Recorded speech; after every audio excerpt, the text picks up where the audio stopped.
Hi, my name's Rachel Honda from StraitJacket podcast. I'm Jeff from Mental Health Resource. And my name is Daxton Marcus. I work at Trust SoCal as a house manager, and I run group. Awesome. So did you, tell us a little bit about what, like your history. So I grew up in Napa, California, which many people know as wine country. So growing up, I didn't have a story that you would necessarily consider traumatic in any way. I had a pretty normal childhood, very supportive parents. They stayed together. They're still together to this day. I didn't move around a lot. Did okay in school. I lived in Napa for basically the better part of 28 years. And had a pretty, like I said, normal childhood, a lot of sports. I was a choir boy. I was, it was a very pretty solid, stable foundation. For me, ADHD was always really prevalent. I always kind of felt like I wasn't really a part of the group growing up. That led me to, obviously, how do I become part of the group? And, so that started with smoking weed and kind of whatever I needed to do to ingratiate myself with people who I thought were, popular or kind of had it together. I really started struggling with alcohol specifically it was my mental health sort of led me to my alcoholism. I became a bartender at straight out the gates at 21, and it was not the healthiest bar to work at. And by that, I just mean that my manager basically was totally fine with us drinking and, using powdered substances on the job. So, when I found alcohol, my lack of feeling sort of okay or comfortable with myself and feeling good enough, or having depression issues, all that sort of went away with the alcohol. So I jumped pretty heavily into the drinking scene right out the gates around 15. And it just ramped up. As soon as I got to the bartending, all of a sudden I had, all this money coming in, and I was lucky enough to live in my grandparents' house who had passed. And so I wasn't paying rent, and I had all this, cash coming in daily. In Sonoma, it's a small town. All there really is to do there is, it's a winery, obviously. Yeah. So wine's everywhere. Unless you're going hiking every day, you're pretty much at a bar, a restaurant, or a winery. That's the entire economy there. So this is Northern California? Yeah, this is Northern California. It's about 45 miles from San Francisco. Okay. So, growing up, it was just wine and alcohol in general was very, it was pushed on us as this classy kind of thing to do, so there was always a positive correlation between alcohol and myself. I never thought there was any issue with it. I thought that's just what people did. And then that was kind of compounded by the fact that, all of my friends in Sonoma were also bartenders. So we would drink at work. We would drink, after I would get off, I would go to one of my friends' bars. They would, and I was never really paying for it. So as an alcoholic and someone who struggled with depression, it was kind of like a perfect storm. Yeah. Because I had the substance that I needed to make myself feel okay, and I had all the people that I needed to validate that, the use, And I touched on the ADHD thing. I was diagnosed with ADHD in 4th grade. I had to do all these tests, the Rorschach tests and all that. I don't know what they did at that time, but the doctor, it was, you get a score out of 10 on, your ADHD score. I was like a 9 and a 10 out of 10s on all these things. So couldn't sit still, and I had a lot of problems with getting tasks done that everyone else had very little issues with, so I just kind of always felt like, why can't I keep up with the rest of the crowd? Right. And it wasn't even really like difficult things that I couldn't handle. It felt like I couldn't handle the simplest stuff. When I was under pressure, it seemed to work out. Like working under pressure for me is good. I can handle pressure. I work well in chaos. But for some reason, I just couldn't get the basics down. And for that reason, I felt very out of place with everyone else. I couldn't get the socialization thing. I didn't really know how to talk to people. And so bartending was at first very difficult for me because it kind of puts you on stage and you have to speak to all different types of people all day long. But in order to combat that, I would just drink. If I had a wake up, I'd have 3 or 4 shots, get the bar set up, and all of a sudden I'd be able to, deal with the socialization aspect every day, and not feel the depression and not feel the anxiety. It was just kind of blocking those things. Were you on any medication for the ADHD? I was put on, so in 4th grade, they put me on Ritalin. That was yeah. I was on it since I was like 6. Ritalin was rough for me, for sure. And it's interesting with ADHD, with a lot of people with ADHD, is certain substances will have the opposite effect on us that they do on other people, which is why we use, amphetamines basically, or stimulants to combat ADHD, because it actually sort of calms things down in our minds. Same thing with like coffee. Like if I drink more than 1 or 2 cups of coffee, I actually start to get more tired. So yeah, the Ritalin did not do me any favors as a kid. I actually started looking so bad because I wasn't sleeping. It affects your appetite. I wasn't eating. So there was like some concern over my well-being, and I, as a kid, I knew innately that there was something off about the medication that wasn't working for me. So this is back when you would have to go to the nurse's office and they would give you your pill throughout the day. Yeah. And I started gumming it, and I would bury it in the pill box outside of the nurse's office, just because there was a part of me that knew that this was my problem, was this medication that I was on. And so the flowers slowly started dying, and they went to replant them, and they found all these little yellow pills stuffed outside. Oh, man. Yeah, so I can relate. kind of funny. Yeah, I was like, oh, now they got me. But yeah, so back to the to bartending, and I was living in Sonoma, and things just got sort of out of control. It's one of those, the little bubble of Sonoma. Living in Sonoma is not really like the real world. It's this, if you don't leave, it's this very, it's all tourism, and life is basically what kind of what I've described. It was working and drinking after work, staying up all night, using other substances, and repeating it. And I basically did that for 10 years. And then one day my body and my mind just had enough, and I started getting these intense panic and anxiety attacks. And I hadn't connected the withdrawal from alcohol to the panic attacks yet. How far was this after about when you turned into 21? So I maintained that lifestyle of basic daily drinking until I was about 27. And by maintained, I mean like I hadn't noticed any real negative effects. So I didn't have any reason to slow down.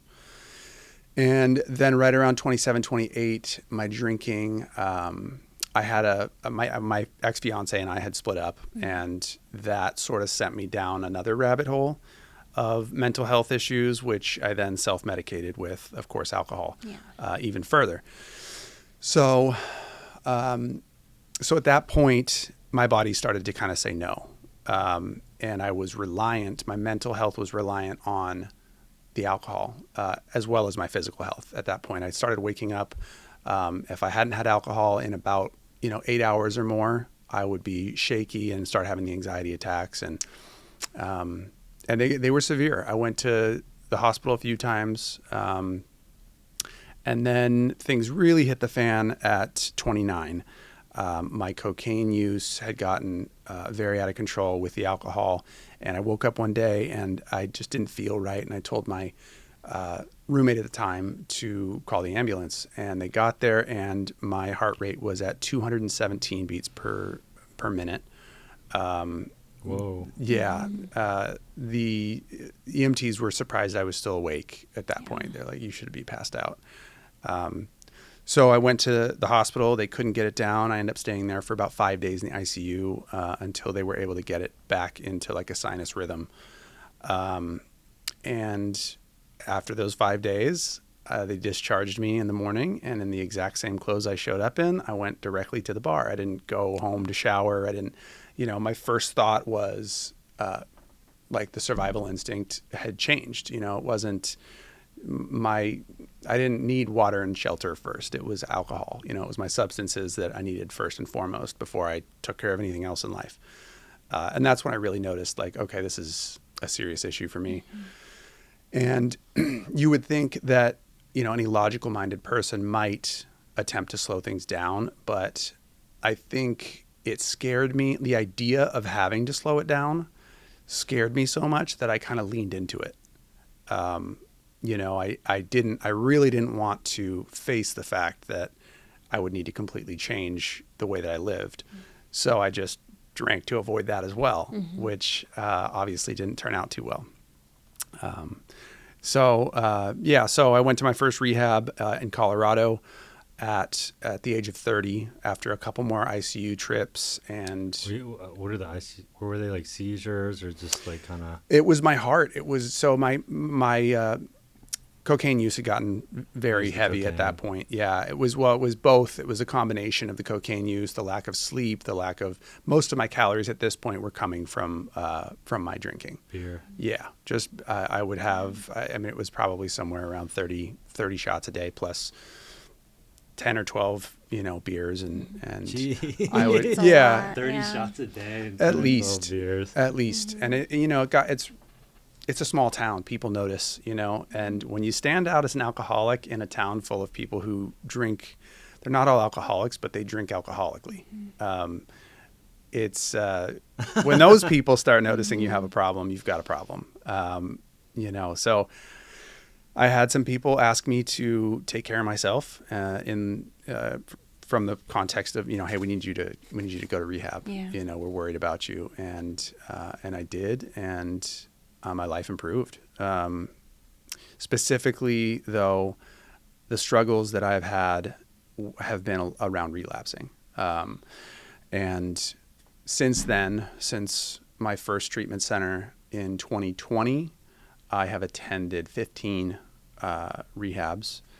And so, more or less 3 a year. 4 a year. It's only been 4.5 years. 4 years.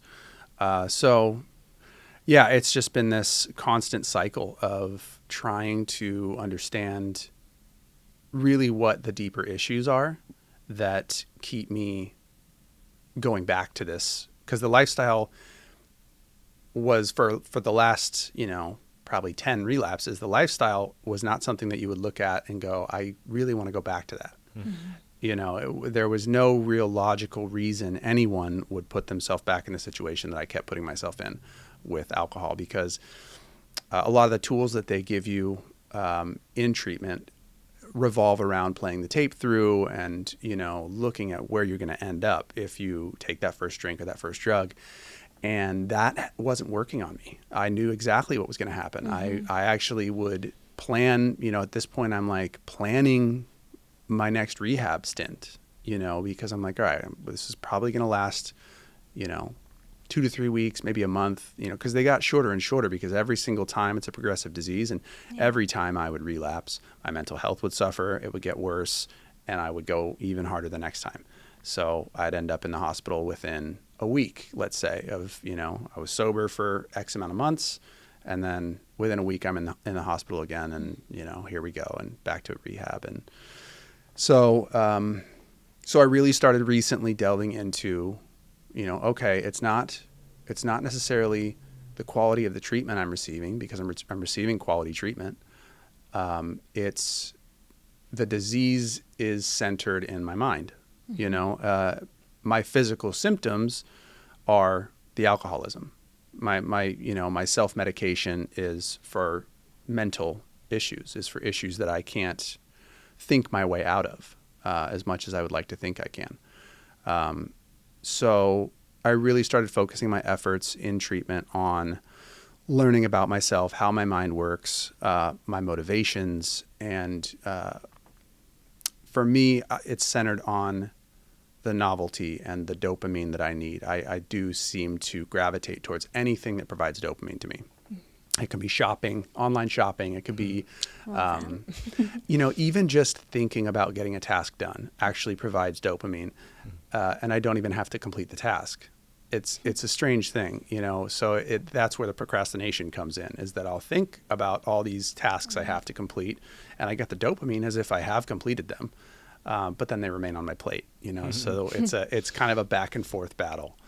And so what it's taken for me really is just kind of opposite action, doing things that I don't want to do, but I know I should, and receiving the reward from actually getting things done. So remaining busy, and all of my previous career options have involved helping other people. I wanted to be a firefighter because one of my best friends, who's also sober, is a firefighter. And I wanted to be a police officer before that. And I wanted to be an EMT. And they all really revolve around helping other people.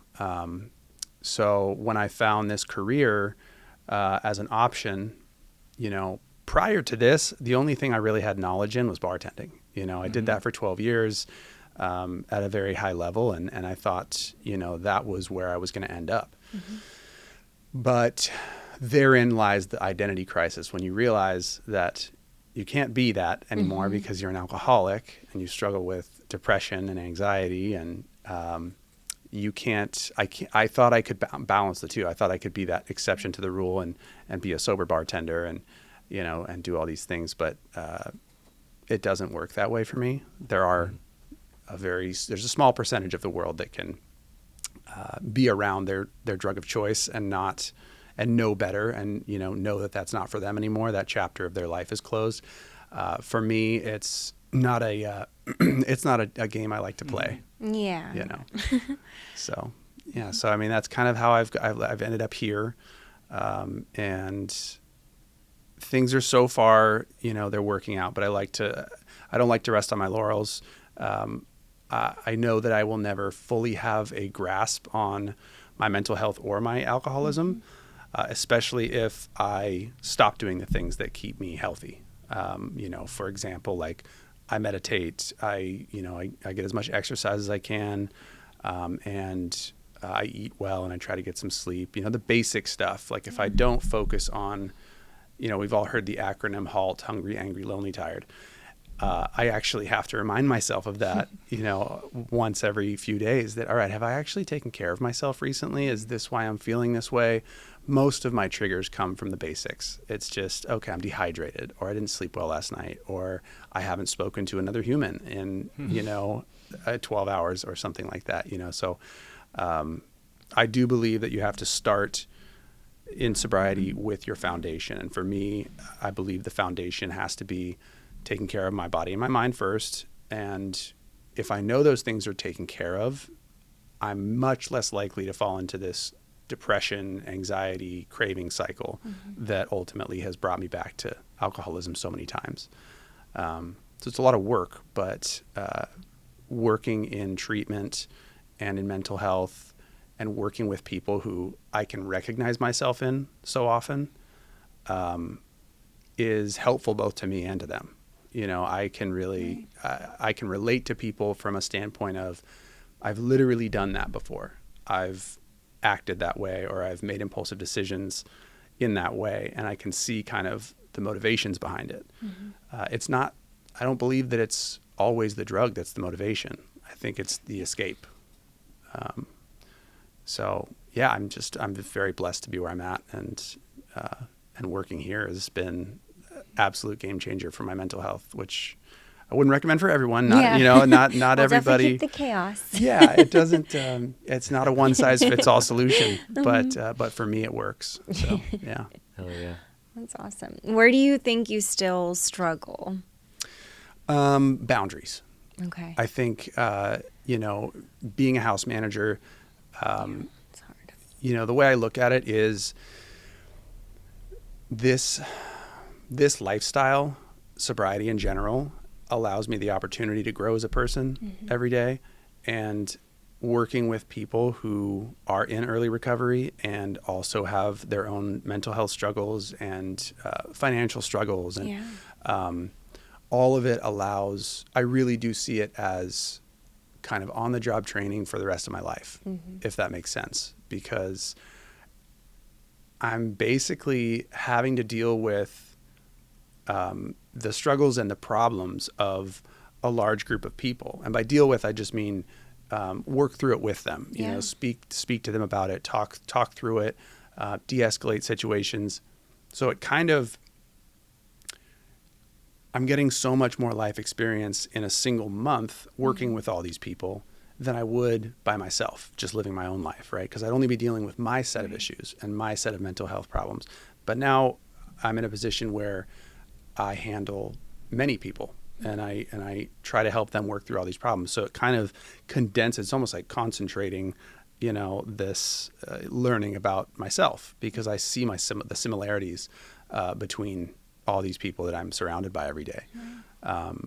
But the boundaries is definitely one of the things that I struggle with, because I am a people pleaser, you know, and in this type of work, you know, we want to try to make everybody happy, and we want to try to solve as many issues as we can, because, you know, the last thing we want is for people to have to focus on, you know, where their food is coming from that day, or the little stuff, you know, the hungry, angry, lonely, tired stuff. We want to be able to cover all those bases so that they can spend their energy focusing on, like, okay, where within me does my addiction, my substance abuse come from? Where does my depression come from? You know, working through the trauma, all the big stuff is really where we strive to let their energy lie, you know? So boundaries can be tough when you're trying to, you know, facilitate that for people, while also trying to, you know, being somebody in recovery myself, while also trying to, you know, hold that standard for my own life. So it's a balancing act for sure, but I'm learning how to set those boundaries in a way that they don't feel like I'm stonewalling them, you know, or that I don't care.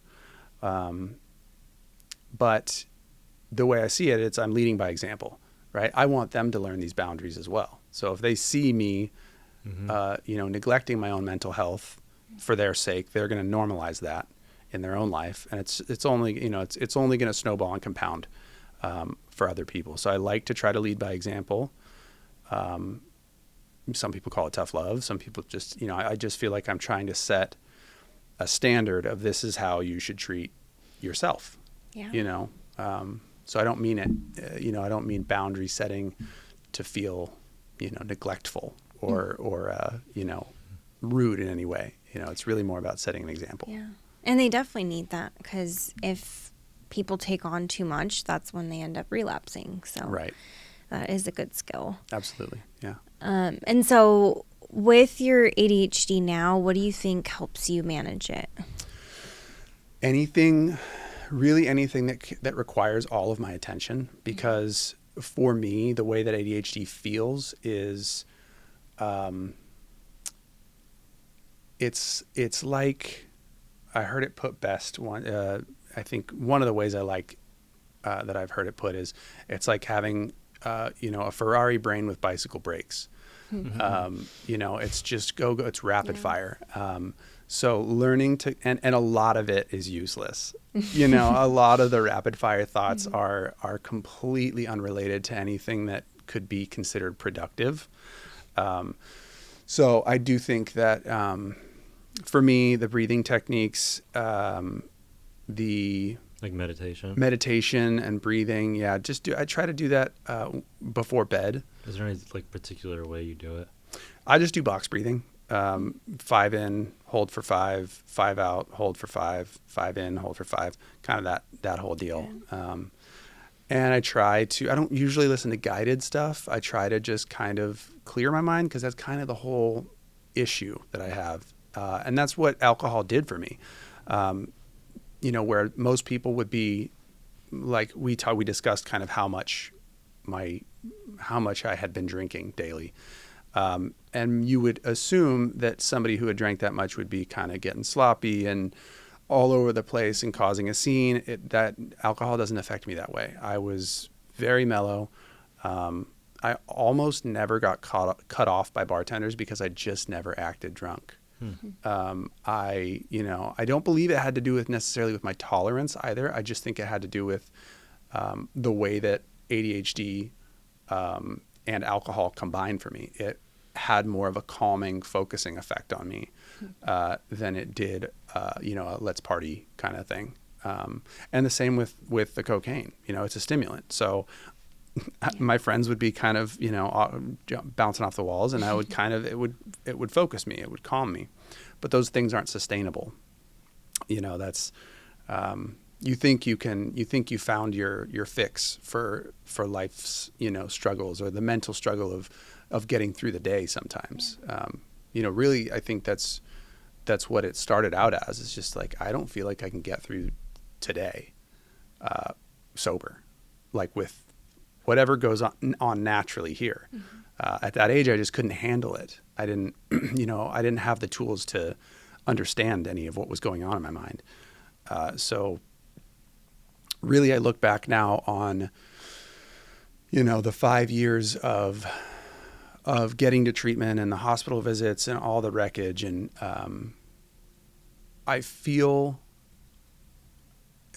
I used to hate when people would say this, that they were grateful for their addiction or grateful for their mental health struggles. But I am, from where I sit today, from the standpoint of the life that I will be able to provide. Because I wouldn't say that I've reached the pinnacle. This is still, there's a work in progress. There's a lot of work to be done still. And when I remind myself of that thought used to make me, the existential dread of I have so much work to do, But now it's more of an excited feeling because I get to live life in a way where I have a little bit more control, which ironically is what I was looking for with alcohol. I was trying to control how I felt and change the way I felt. But now that I don't need to necessarily be a slave to something and self-medicate to feel the way I needed to feel just to get through a day, being able to sit with what happens in my mind and, and all the anxiety that comes with it and the unnecessary worry. And it's becoming what I would describe as peaceful, I would say. But I don't think I really don't think I ever would have reached this point had I not spent as much time in therapy and, in treatment and learning these things about myself, because everybody's case is, while there may be a ton of similarities, the exact reasons, the exact missing pieces that make people feel like they're, maybe not comfortable in their own skin, or that they need to use a substance or, a behavior to kind of alter that mind state to where they're like, okay, I feel okay with myself and I feel confident and I can go to work now and I can take care of whatever I need to take care of. That's different for everybody, where that comes from.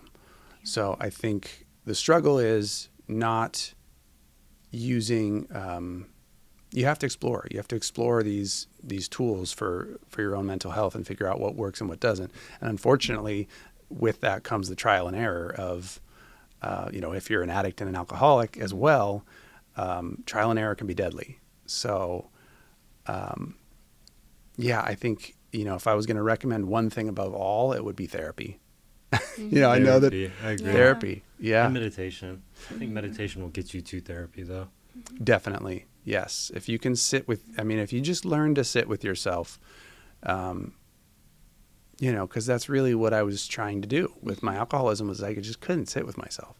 There was just too much there, and I couldn't sift through it all. And alcohol made it so that I didn't really care to sift through it. It just kind of made it okay. I felt fine.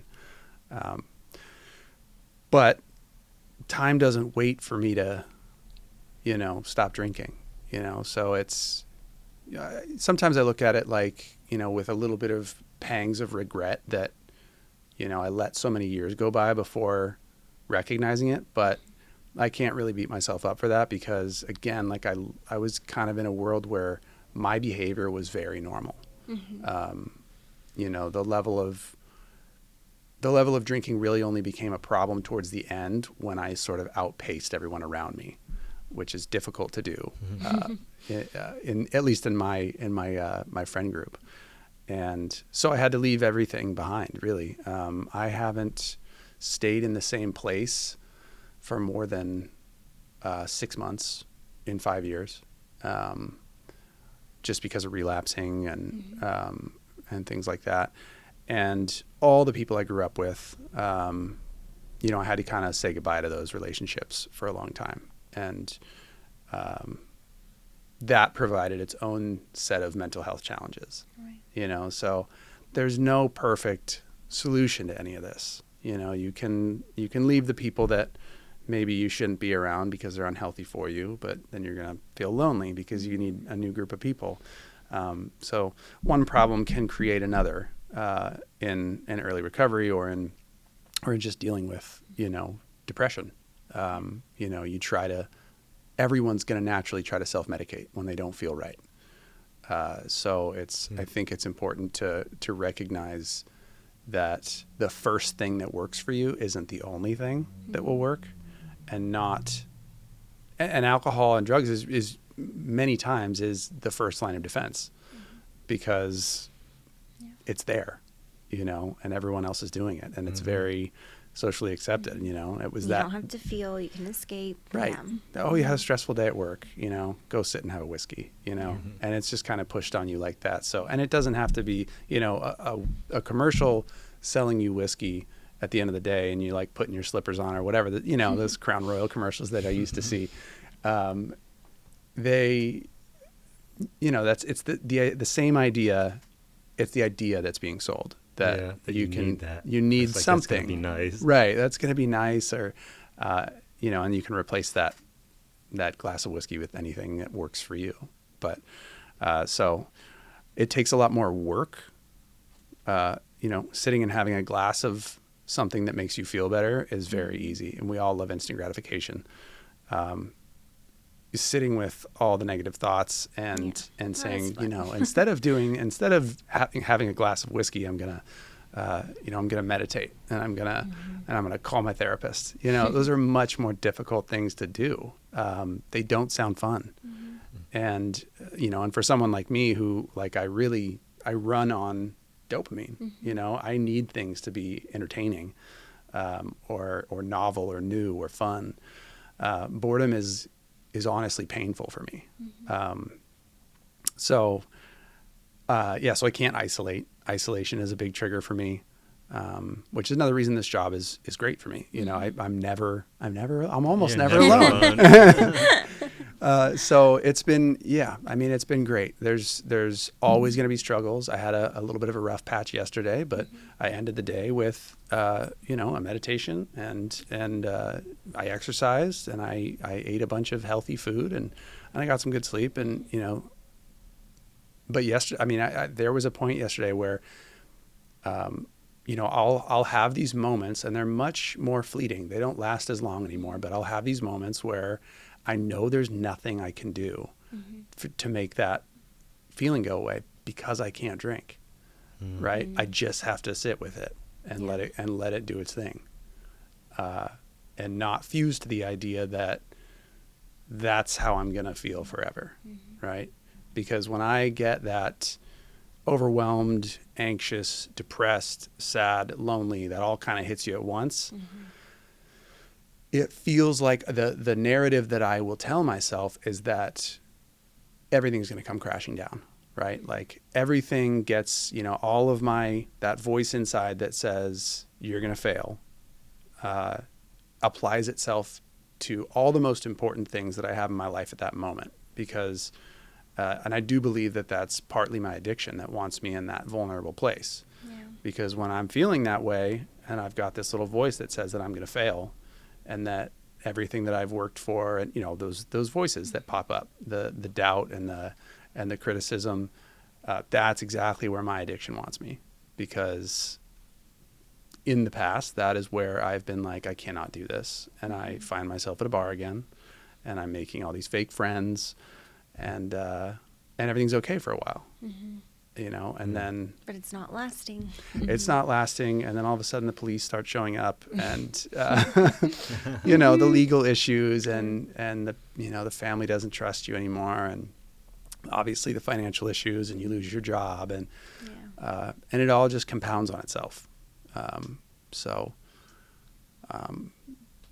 I do recommend, to anybody I talk to now, to step outside your comfort zone and try some stuff that maybe you thought was a little bit, for me, yoga was never something that I saw myself doing, but it makes me feel good, and it's a challenge. I do think that, a lot of the confidence that I've been able to build in sobriety has been in doing things that make me uncomfortable. Whether it's, I went to hot yoga the other day, and that's painful. It was very difficult, right? But I survived it. And I think that's like the goal for me, is to teach myself that I can survive discomfort, and that it makes you stronger. It makes you stronger, and that I don't have to give in to, my sponsor likes to tell me, first thought wrong, second thought wrong. My first instinct, my first impulse when I need to solve a problem that has to do with how I feel is probably wrong. So sitting, taking a few breaths, and figuring out what, is my next move going to take me closer to a place I want to be or further away? So I think basically just living life with a little bit, slowing down my impulsive decision making, and living with a little bit more intention, with the thought that my mental health and my sobriety comes first, no matter what, even before my family, because if I lose my grasp on my mental health and my routine and my sobriety, if I lose that, I lose everything else anyways. So I can't put them first.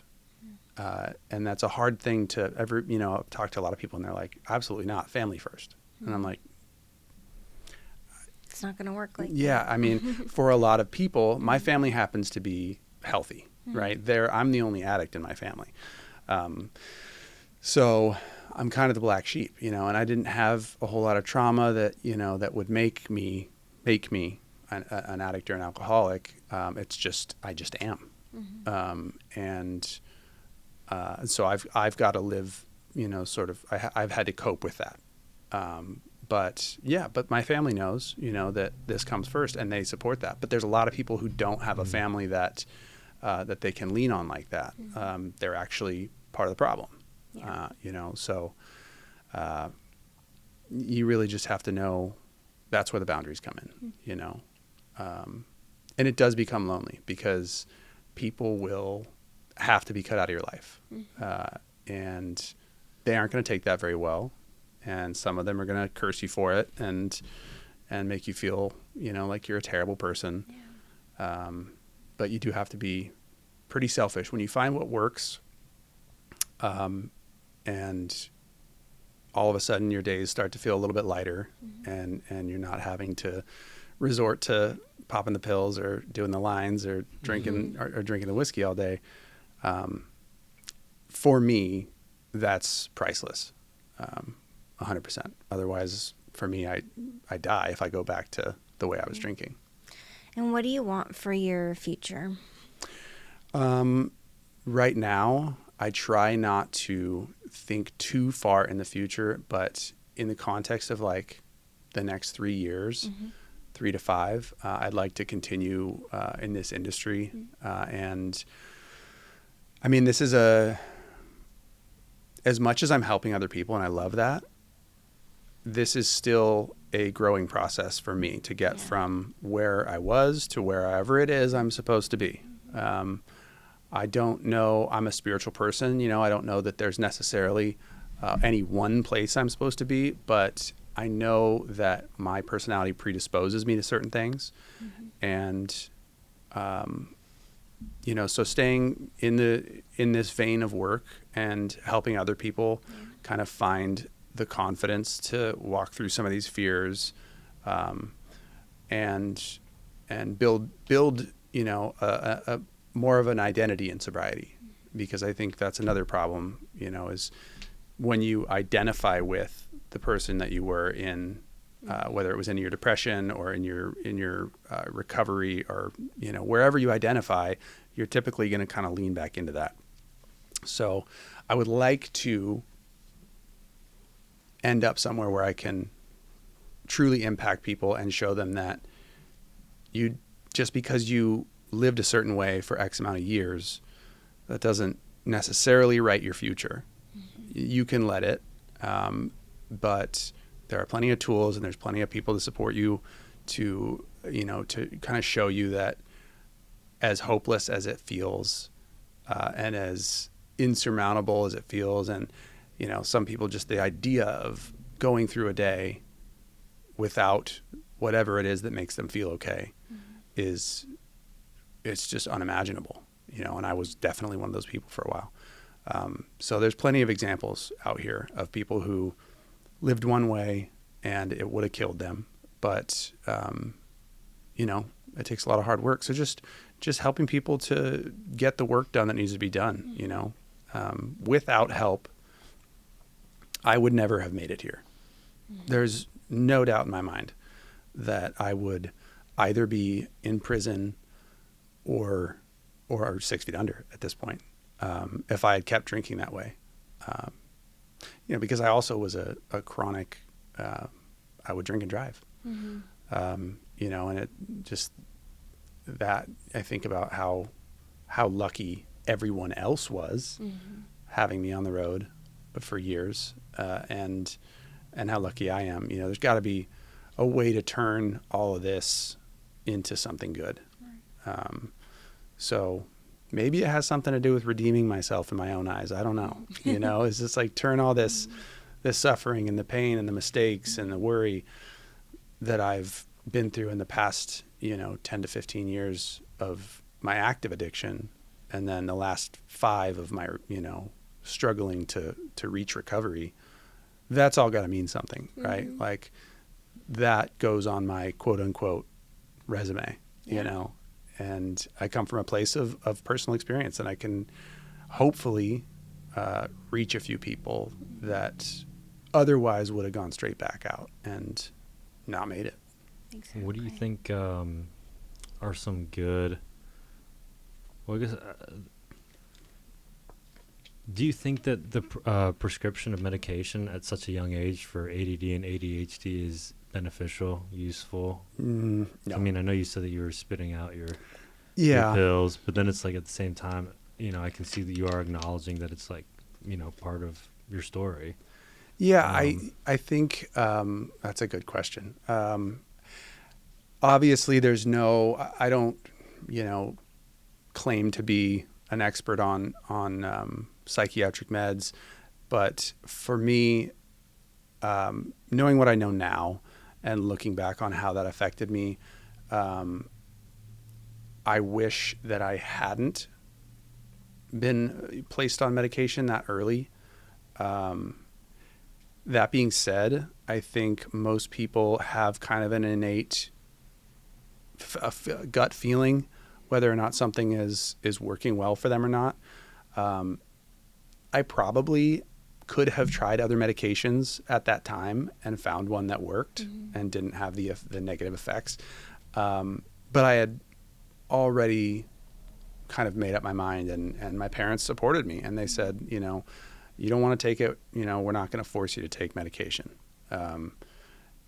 So, and then you look at it from the standpoint of, you know, brain development, not stopping until. How long did you take it before you went off? Not long, probably less than a year. Less than a year? Yeah. Wow. Not long. Yeah. It was just the physical ramifications it had on me. You know, I'm already on the slender side, and it's, you know, I wasn't eating, and So it didn't look good. It looked almost like I was being neglected, and that couldn't have been further from the truth. My parents were wonderful.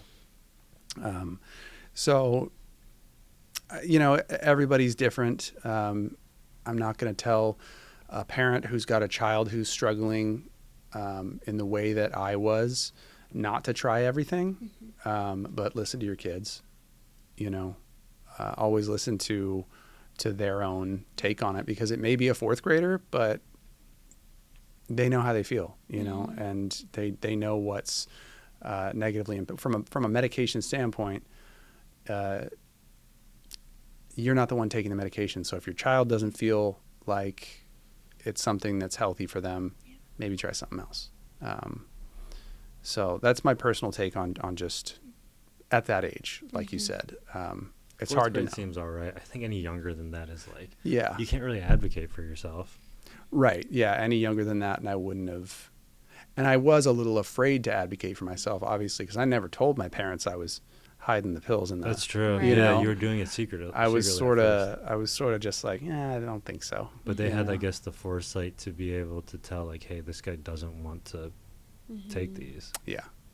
Yeah. And, it wasn't that I was necessarily like, I had a lot of anger problems. I was in anger management as well, which is another thing that comes along with ADHD is it's hard to stabilize your mood when you're constantly, you've got one side of your brain that's telling you that you have to get all these tasks accomplished, or, at that age, it was more like, I got to go talk to that girl, or, or whatever it is going on in my fourth grade mind or fifth grade mind. The anger issues, just not being able to control or regulate myself, and not being accepted by the world. That's kind of the message that I was sent, was that there was something wrong with me, and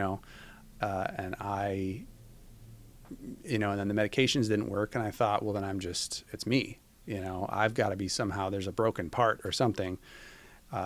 And when people would point that out, I would get in fights. I was not a big fan of bullies. And so I ended up in anger management and suspended a couple times for fighting. And I kind of pushed myself out of a few different friend circles before I found a place that I fit.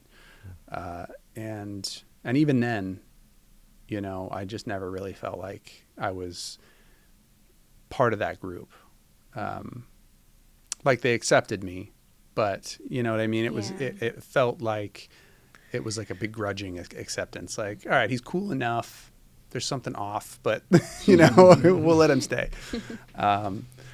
So it was a lot of that growing up, and then again, when you find, I found marijuana at 13, and that was terrible for me, because it just made me the procrastination just went through the roof, nothing got done.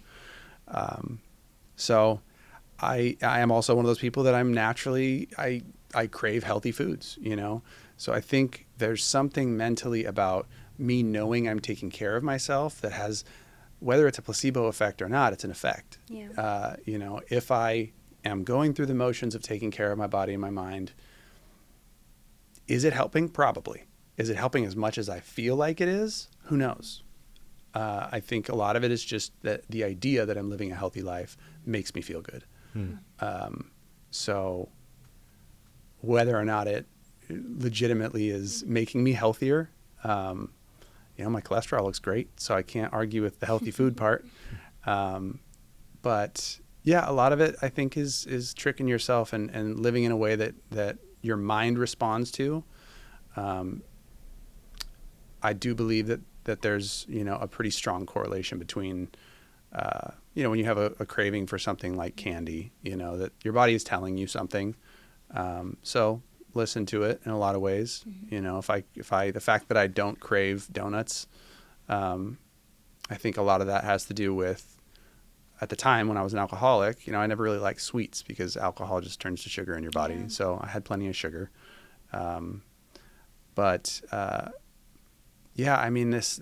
mental health is just so complicated. It's a really big issue. It's so complicated. Do you think your addiction came, from what it sounds like, you think that the mental health led to the addiction? Did you think the addiction led to the mental health? I think that they both, kind of grew up together. I really do. I think that I'm now able to draw the parallels because my first addictions were lying, stealing, those things. Again, anything that made me feel different. Mm-hmm. Lying made me feel different because I could make up this world, whatever the lie was. And usually it was to make myself look cool, and in front of other kids. I would lie about something I did that weekend or whatever. And stealing, that one was not really as prevalent, but they kind of went hand in hand. It made me feel, I got an adrenaline rush from it, So I was kind of taking advantage of my brain's chemical centers at that point. It's like, you don't even really know why you're doing it. You feel a certain way when you do it. Mm. And so I just kept doing it, And so I really I feel like I was always, it started with that, and then it was video games. Mm-hmm. Reading I had an addiction to reading. I was a complete, and still am, admittedly, a bit of a nerd. I say that in the most loving way. I would read 5 books a week at my peak. Jeez. Thousands of pages a week, all just fantasy science fiction stuff, because it put me in a different world. Mm-hmm. It took me out of, and I had to focus the entirety of my attention had to be on this thing. That makes a lot of sense. You have a good vocabulary. Thank you. I'm just like, yeah. Yeah. We're very well from the spoken. reading. Yeah. Yeah. Yeah. Yeah, absolutely. It's, and then things like, I was on a dart team for a while, and it's, all of the things that I did growing up were like accuracy based, because it took all my concentration. So all the noise fades away. Right. So the ADHD chirping, all the different thoughts. When I'm setting up for a pitch in baseball, I have to focus on my grip. I have to focus on, the batter and his positioning and what he's responded to in the past. There's all these little things going on in my mind, that kind of dictate how I'm going to throw that pitch. Or when I'm playing darts, I have to focus on throwing that one dart. It's therapeutic to do things for me that take all of my focus, because it silences things. It silences the rest of it. And that is, it's loud, most of the time it's very loud. So, even something like doing the dishes is therapeutic for me, gardening, all those little things, so meditation's especially hard for me. It's one of those things that I struggle to force myself to do. And I think that's where the value lies. Gets better and better. Yeah. Yeah. It's like when you first start, you're just like, what the hell is that? I know. I close my eyes and then I open them. Right. I just spent 5 minutes thinking about how I'm frustrated because I'm not doing something, Mm-hmm. And then there's moments where it just clicks, where the meditation goes really well, and I just happen to be in that right place. I got all the answers I need. Yeah, I'm like, how did I do that? And then I want to go, okay, well, what did I eat this morning? Like, I want to recreate that situation. I never think about that. I'm like, well, that maybe the food has something to do with it. I never think about that. I'm like, did I not have coffee? What time to go to sleep? Why am I why do I feel so good right now?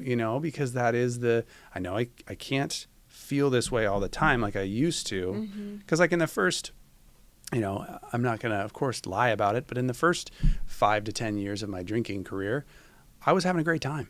Anyone who says that they weren't is lying. Mm-hmm. You had there's a reason you were doing it. They weren't doing it right. I had a great time. I had so much fun, until that all ended, and I was like, oh, I can't stop doing this, even though it's no longer fun, and it's killing me.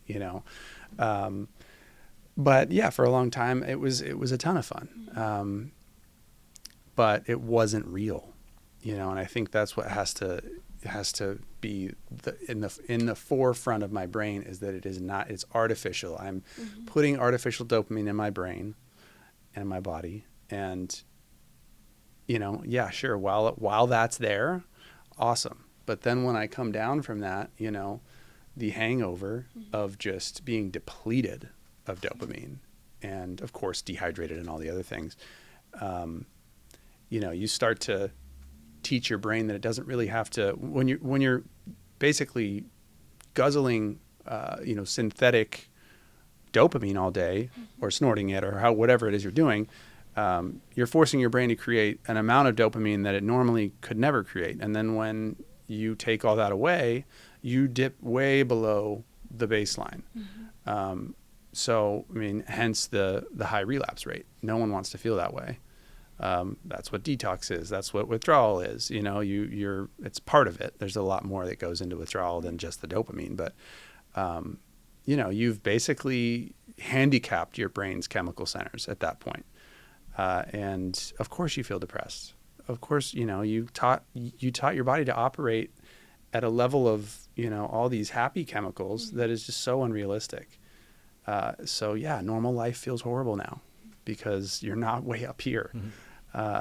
So I think that there's a spiritual and a scientific way to look at this. And I think they both go hand in hand. I think that finding a higher power and, you know, if that is something that helps you get through the day and helps you, you know, give some of that worry away and give some of that burden away, then go for it. You know, whatever works for you. It just can't be the same old thing. And if you're somebody who struggles with ADHD as well, I highly recommend, you know, getting into routine, but not too much routine, because again, the novelty, the newness, there's also a line drawn between people with ADHD and pattern recognition. We recognize patterns very easily, and when we do, that's typically when that thing becomes less valuable to us. So if I recognized, let's say that my job was the same every day, right? Which is, I could never be a 9-to-5 office worker and, you know, do data entry all day, because once I recognize the pattern in it, I can predict the next 10 years of my life if I stay in that job, and that will never work for me. You know, I have to be able to, there needs to be some sort of adaptation going on every day. And so, yeah, so the great thing about this job is that there's new things around the corner every day. There's surprises every day. Yeah. So, I mean, all of this stuff fascinates me. I can find for myself, because I have really gotten to know myself in the past 5 years, I can draw a correlation between my bad mood and the things that I did to really more or less not allow it, because sometimes you can't control everything, right? That's another thing, is the acceptance that you can't control everything. But learning how to, at the very least, put myself in the best possible position to not have to have days like, you know, like yesterday for the few hours that I felt so kind of drained. You know, trying to avoid those moments as much as possible. And if you can't, because you can't always, having people around you or having the ability to call people, and not just the ability, but the willingness to call people who can help you through that, you know, that period in time, you know. And sometimes it's a couple hours, sometimes it's 15 minutes, sometimes it's 5 minutes, sometimes it's 10 seconds of, you know, I'd really like to go back to my old life, you know.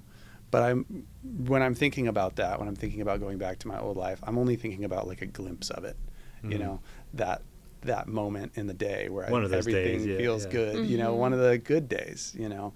But the majority of it, I know the majority of it is like a hellscape, you know.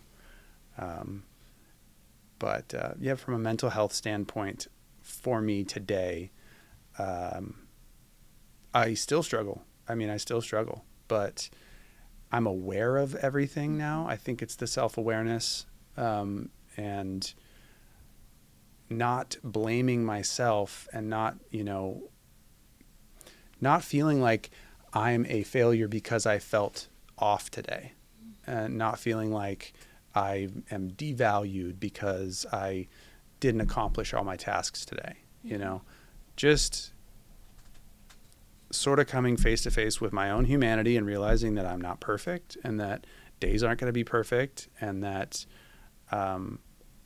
at the bare minimum, as long as I've stayed on the path that I'm on and I'm heading the right direction, if I took 10 steps in the right direction yesterday and I took 1 today, I'm still so much better off than I was. You know, so it's the perspective, it's, you know, It's so much. Yeah. Perspective of, looking at life through the correct lens, which is, this is a real lens. My life today is the lens is there isn't one.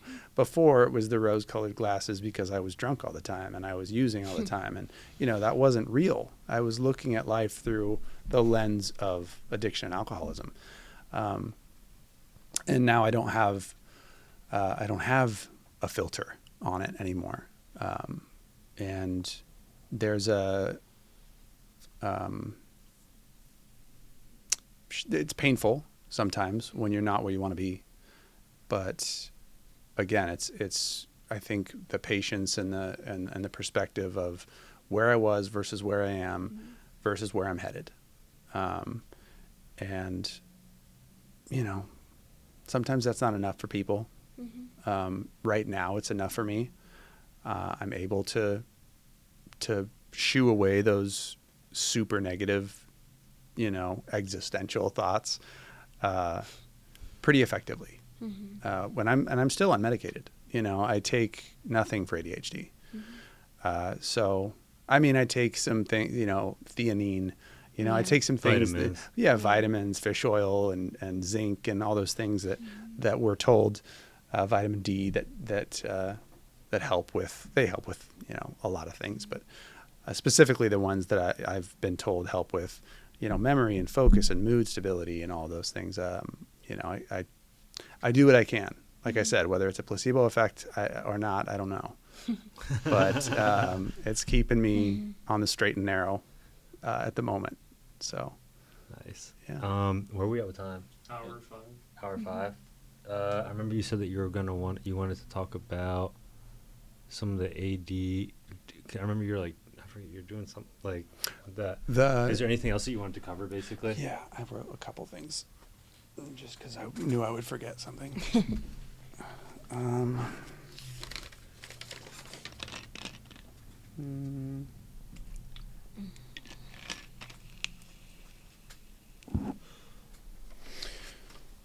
Well,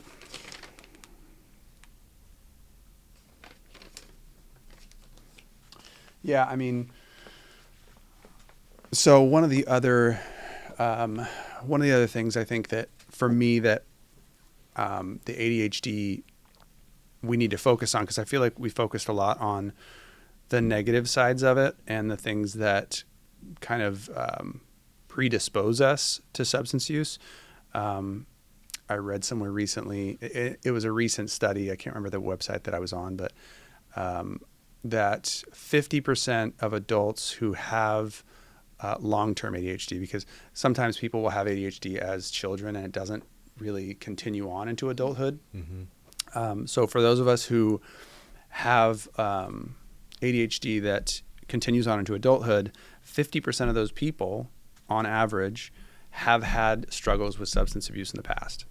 Wow, 50% of adults. That's a huge number. It is massive. So when they say to look at the similarities, not the differences. That's one of the there's a lot of sort of what you would assume, or they sound like cliche lines that you hear in and out of the rooms of, NA and AA and all these different support groups. They all have, sayings, and there's a reason that they say them so often, and they keep coming back to them, because eventually, if you stick around long enough, you start to realize that most of them are true. And, so the similarities that I look for now is, it comes from a standpoint of how can I most effectively help, the client that I'm working with, or the group, if it's a group, if we're doing group therapy or running a group. How do I reach as many people as possible? Because there's going to be, on any given day, 10 people that just aren't having a good day, or they're not really ready to hear this, or they're not engaged, or they're looking at their phone, or whatever it is. So obviously, the numbers are what they are. The statistics of mental health and substance abuse, and the chances of someone staying sober after their first attempt or second, or, I don't like to bring those up because they're discouraging numbers. They can be. But, when it comes to, talking to a group of people and looking at the statistic of, okay, so 50% of people who have adulthood ADHD or adult ADHD have dealt with substance abuse. So if I'm looking at a room of people, let's say there's 20 people there, the chances of there being 30% of that room that struggle with the same thing, I do want to touch on some of that, because I could possibly, I remember there being many aha moments throughout my treatment center. I don't want to call it a career, but the times that I spent in the rehab roulette, if you will, just in and out, just trying to figure out what I was missing. Because the information was always there, more or less. The information provided at the different treatment centers I went to was the same. It was the presentation that was different. So when it comes to speaking to a group of people about addiction and the way that it relates to mental health and the way that ADHD plays a part into it, I try to present it in a way that I like to use analogies. I like to use visual, because it helps me. And I have seen that it helps other people too, because a lot of these ideas are very abstract. So when you can kind of give some sort of analogy that makes sense to people, hopefully you get that aha moment. So, obviously I don't just focus on ADHD in my groups. But I try to work it into every group. And I don't always say this is what this is where it comes from ADHD, because I don't want to diagnose people, in a group.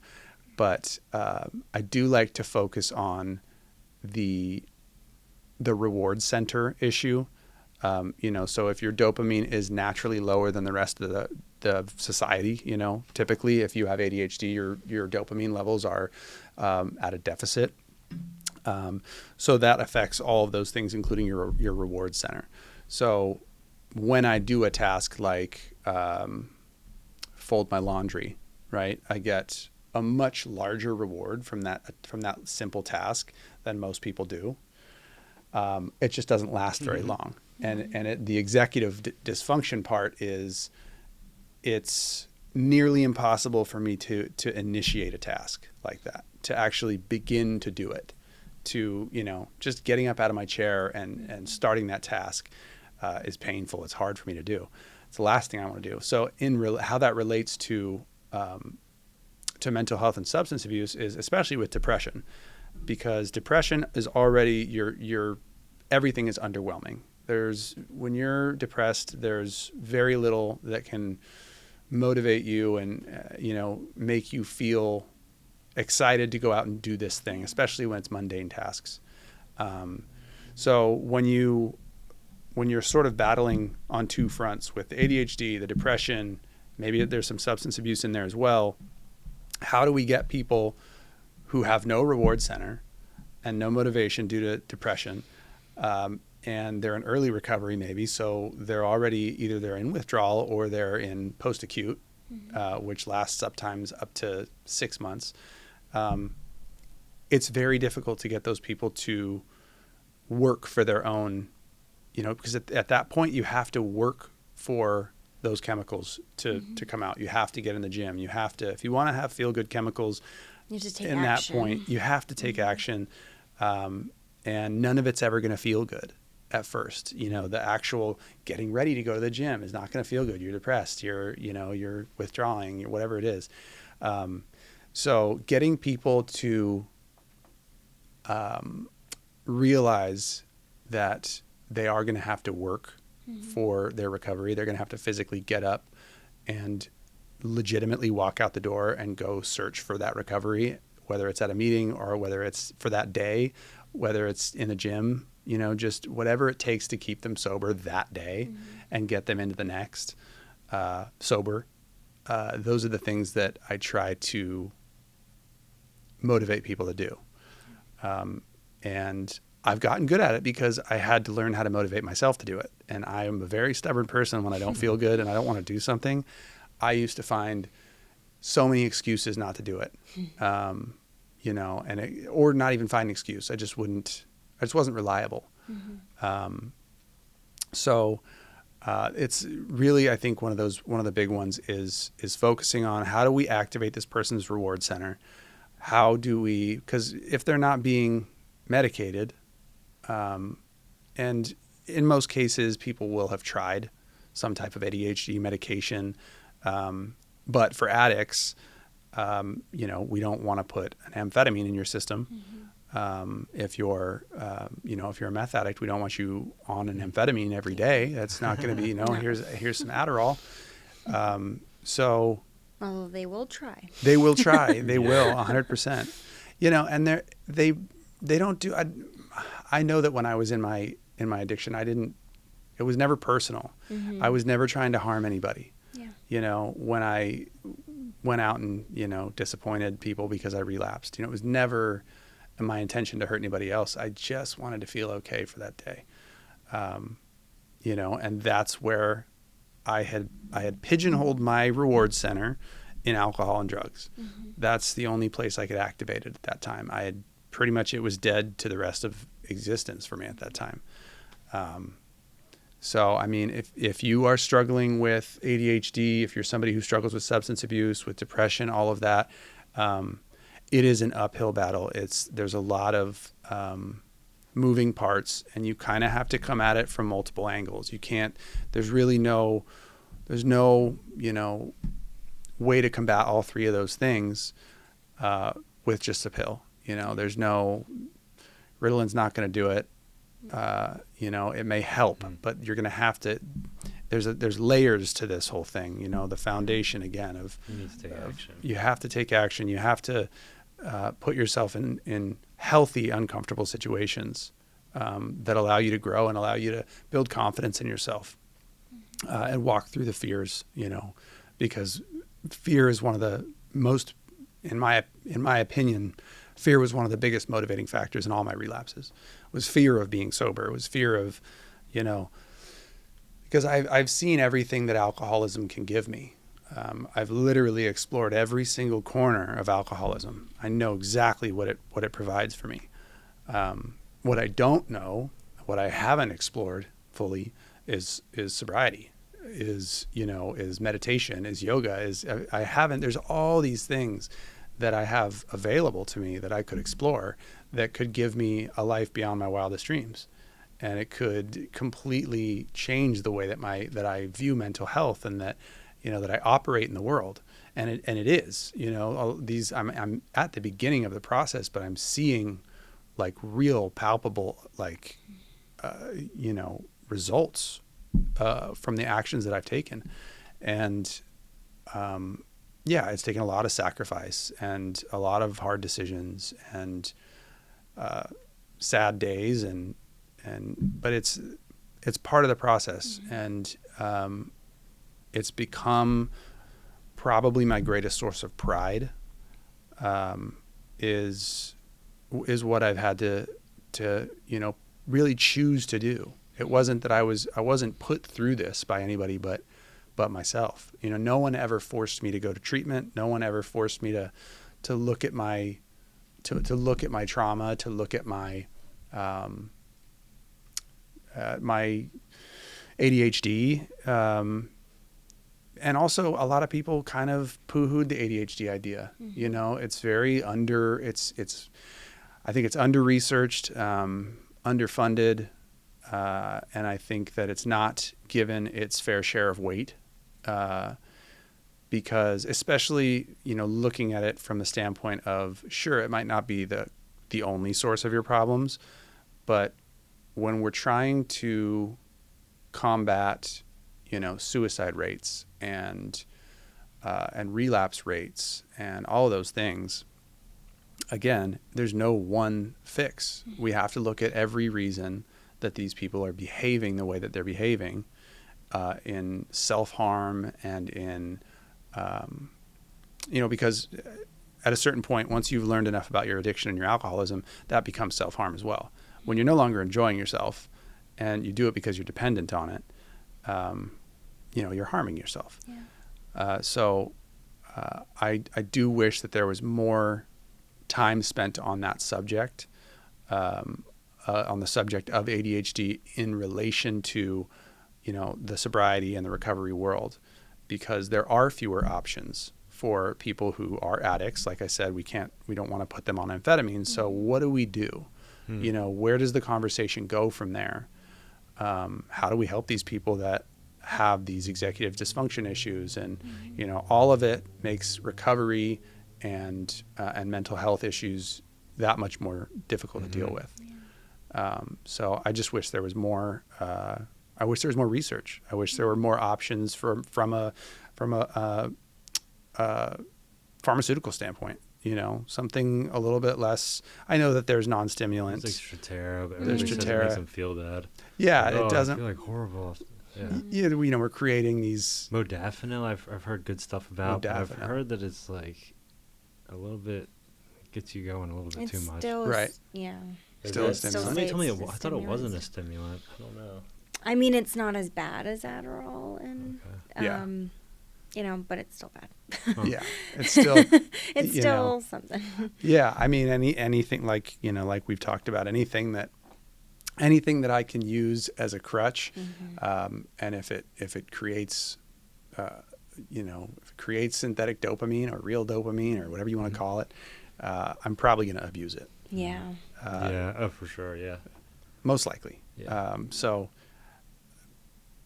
kind of, you know, I don't know if this is appropriate, but I saw a sweater the other day. It said "raw dogging life," and it was in relation to sobriety, you know, and that's really kind of what it just made me laugh, because I'm like, yeah, that's like, you know, that's why the days sometimes can feel that tough. It's like, you know, I drink coffee, but I don't smoke cigarettes. I don't vape, you know, I don't smoke weed, and I don't drink.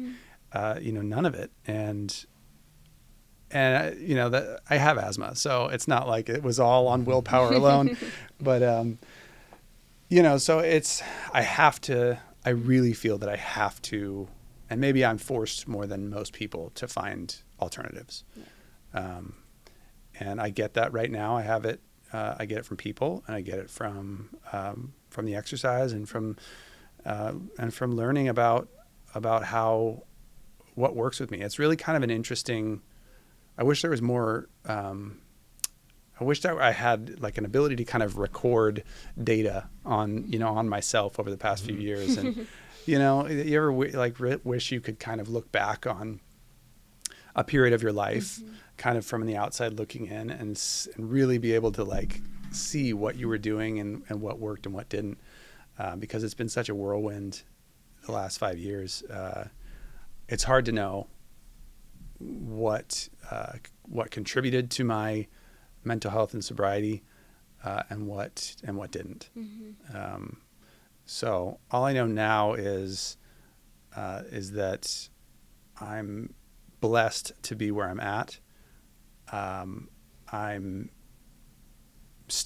actually considering looking into taking a medication for the ADHD at this point. And because I feel secure in my sobriety, and I feel like if there's any adverse effects, I could, you know, back off of it. Now, I'm not talking about the amphetamines. I don't know. No, not talking about the amphetamines. So the Strattera, or what is the Vyvanse? I don't think modafinil is an amphetamine. Okay, is Vyvanse? Yeah, it is. Okay, then no Vyvanse. I mean, it's not necessarily amphetamine, but there's just like there's levels. It's right? just the name. It's stimulant. Yes. Yeah. There's level of stimulants. Yeah. I wouldn't. Yeah, I don't think it's for me. You know, I was never. Again, alcohol was my thing, and cocaine. So, but much more alcohol than the other, and I would be a little worried about what might come of, you know, me taking a stimulant. What do you think about that in recovery? Like, I guess prescription, basically amphetamines in recovery. I mean, I know that it's probably, you know, one of those shame on you situations in the rooms, but I know the rooms have kind of changed a little bit. You know, people say that about things like Suboxone too. Yeah, but Suboxone is like saving so many people's lives. I know. Right now. There's no part of me that can look at Suboxone and be like, yeah, shame on you. Like, there's, you know, that's, Especially with fentanyl it's so around. Effective. Absolutely. Fentanyl is just killing everybody. Yeah. I mean, and I know people that have been on Suboxone for 8 years, you know, and they've got a healthy family and they're living life, you know, and yeah, of course you're going to go through detoxes if you can't, you know, all of a sudden you run out, or, you know, that's the one big drawback. Or if you abuse it, you know, which there is I think the only reason that there would be a shame on you is if it's something that you can abuse and you do abuse. Mm-hmm. If you're not abusing it and you are, you know, obviously not recreationally, you know, you're not getting some type of what I would consider a high from it. Mm-hmm. And you're just living life, and you're just all of a sudden things are manageable for you again, and you're able to be a good father, and you're able to be, you know, a good husband or brother or son. Then no, I mean, no one should shame you for taking what works for you, if you're not abusing it, and if it doesn't feel to you. Because again, we all kind of have a gut feeling. We know when we're doing something we shouldn't be doing. Yeah. So if that's not you, then no, don't let anybody tell you you're on an amphetamine, you know, how's that working for you since you did meth for 10 years, you know? No, I think that whatever you can do to put one of these many puzzle pieces into place that we need to put into place for all this to work and gel. It's about life improvement ultimately at the end of the day. It's not about like, don't do this or that. It's just about like moving forward and getting better. Right. What do you think about, I know it's kind of, I don't know, did you ever smoke cannabis, weed? I did, yeah. Did that help with your ADD? You know, mostly I would say no. I mean, from the standpoint of, did it help me slow down the rapid fire thoughts? Mm-hmm. For sure. But in a much more real sense, or in the sense that, you know, did it help me accomplish much? No, probably not. And the only place I would say that there was a positive for me was like in the gym. Like when I was a smoker, yeah. No, I can relate to that. Absolutely, yeah. When I was smoking weed, I would stay in the gym for like 2 hours at a time. You can get way closer to failure if you're, for some reason, I don't know what it is. If you smoke weed, you can get really close to failure. It's the dissociation. You're like, I'm not even in my body. Yeah. So I would say that, you know, and I mean, I don't think that I ever took, I mean, the second I touched alcohol, all of a sudden weed was done. You know, I didn't have the desire, and also at the level at which I drank, the second I would touch weed, you know, I'm throwing up, and I'm, you know, because it was too much. You know, it was just too much. I couldn't do both. So, yeah, it never.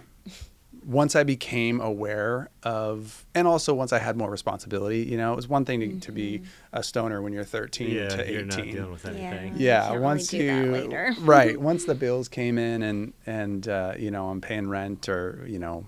Oh, I wouldn't get anything done if I was. No. I mean, I wanted to be a chef for a while too, and so of course, you know, I was smoking weed, and I was. Do chefs smoke weed? Do a lot of chefs smoke weed? Probably. I mean, so cocaine is more prevalent in the kitchens for sure, just based on the hours they have to work. But I have a lot of chef friends, a couple in sobriety, that are really, really, really good friends, and I miss them. You know, I think the more I think about Sonoma, the more it's like, man, you know, I actually posted something about this, I think yesterday, and I said, you know, sometimes I miss my old life, and it's not because of the things I did, it's because of the people I got to spend my time with. You know, regardless of their current status as far as sobriety goes, you know, nobody has to be, in my opinion, for me, nobody has to be sober to be somebody I love, you know, somebody that I consider family.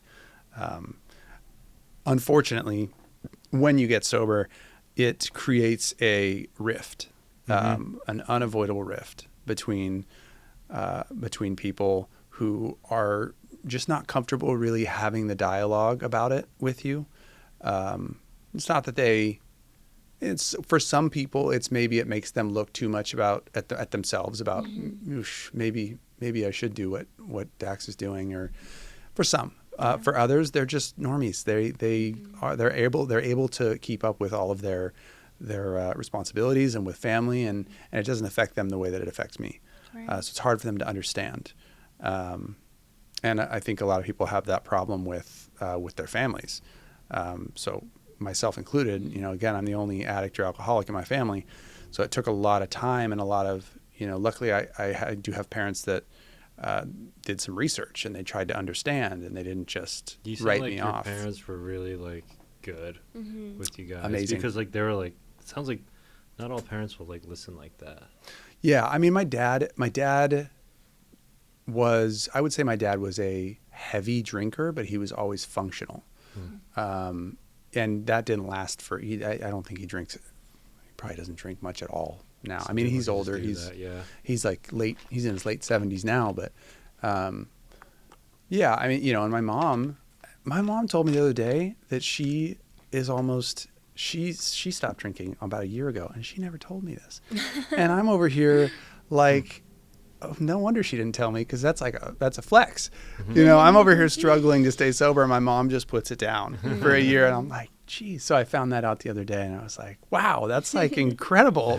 For me, that's incredible. How could you do that? And I thought about it, and I'm like, the way that I look at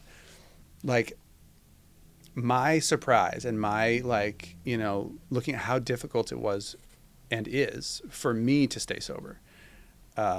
And she does it, right? That is probably the same way that somebody my dad doesn't understand why for a while he didn't understand. He does now. But for a while he really just didn't understand why I couldn't just stop. And he never said that to me, he told my mother that, and my mom would go, because my dad and I love my dad. He is an absolute, the guy's a legend. He just really is. He's led an incredibly adventurous. He's got a good story to tell, which I think all of us kind of strive at a certain point. Some of us want to strive to have a good story to tell. When it's all over. That's one of my goals. But he just didn't understand addiction and alcoholism. And my mom, over the years, I've sent them videos this kind of explains it, and it's okay that he and I don't talk about it, because it's actually kind of nice, because I talked to my mother about all the issues, but my dad is he's just my dad, and he tells me he loves me, and that he hopes I'm healthy, and hopes that I'm moving towards success, and that's all it has to be, right? It doesn't have to be this long, oh, I understand what you're going through, so it's nice. There's a little bit of I don't want to have to speak with every single person that I know in my life about how's sobriety going, and why did you do this, and why, so it's nice to have somebody who we just don't even really have to address it. He knows I'm working on my recovery and on my future, and that's all he needs to know. As long as I'm sober, he's happy, because he does know that whatever the reason that I can't stay sober, he does know that it's incredibly dangerous if I drink. Do you have any I'm kind of running out of time here a little bit. Do you have any final thoughts? Yeah, I would just say that if you're somebody who is struggling with mental health, and whether that's co-occurring with substance abuse or ADHD or not, try different things. Don't pigeonhole yourself into, if the pills don't work, I'm screwed. I'm stuck in this mindset. None of the medications work, because I do know people who they truly believe that their savior can only be a pharmaceutical, that they're going to take a pill and it's going to fix them. And what I would say to you is, feel free to try those things, but there are other options. Lifestyle changes, in my opinion, have been, for me, much more effective than any pill I've ever taken. One of the lifestyle changes that I made was to, I mean, there are all the ones we mentioned, right? Was, making sure that my basic needs were taken care of. I know that sounds simple, but you'd be surprised how many people don't drink enough water and how that affects you. But more so than that, was I used to live strictly for me, what I could gain for myself. How do I further my own agenda today? And the problem with that is that you end up living right here. Mm-hmm. And if you have an issue right here, if you have depression, if you have anxiety, if you're already dealing with mental health issues, you kind of don't want to live in here too much, because it's only going to make that issue a little bit louder for you. So when I started giving my time to help other people, and whether that needs to be a career change for you or just go volunteer if you already have a career, it changed. I don't know how or why, but just working with other people and giving my time to other people changed the way that I think about life, and it changed how seriously I take myself, and it quieted my ego. I mean, it just helps. It helps to get outside of yourself. Mm-hmm. Stop worrying so much about, are you going to make $1 million this year? Or, if you are, great, good for you, but, from the standpoint of being happy on a daily basis, and dealing with, substance abuse as well, just try to be of service to other people. And if you can pair that with a healthy exercise routine, obviously eat right, try the medications that your doctor prescribes to you, but do a lot of work on self-awareness. Try to look objectively at yourself and be honest with yourself about the things that need to change, and know that there are a ton of people that can help you with that, and that it doesn't have to be all on you. And above all, you're not a failure. There's nothing wrong with having struggles. It's everyone around you. Don't look at Instagram. They've all got, these perfect versions of their fairy tale lives on there, and that is not the reality. Everybody is struggling with something. So yeah, be vocal about it, ask for help, and explore all the options. Yeah. Awesome, man. Well, thank you for coming on. Yeah, Thank absolutely. you. Thank you so much. Of course.